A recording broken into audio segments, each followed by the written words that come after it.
DOH ibinida sa Senado ang makabagong DOH Pavella Hospital habang electrical issues kadalasang sanhi ng pagsiklab ng sunog. Yan ang sentro ng balita ni Sheila Natividad.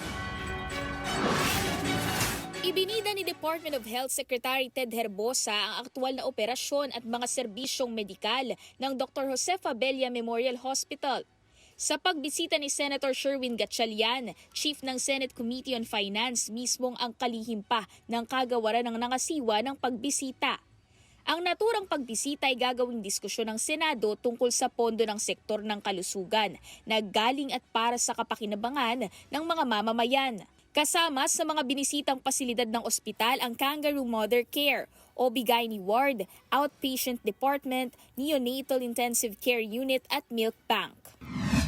Pinangunahan naman ni Doc Happy ang digitization sa DOH Tondo Medical Center. Isa ito sa pangunahing sistema na ipinatutupad ngayon sa naturang pagamutan.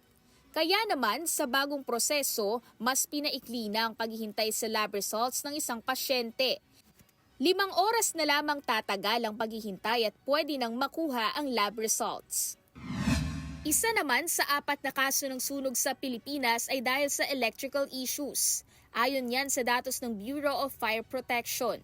Mula January 1 hanggang February 27, ang kaso ng fire incident sa Pilipinas ay umabot ng 2,307.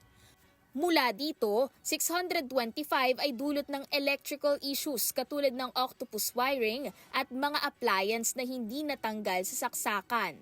Kaya naman, payo ng otoridad, maging masinop sa mga linya ng kuryente at iwasan ang salas-salabat na wirings para iwas aberya.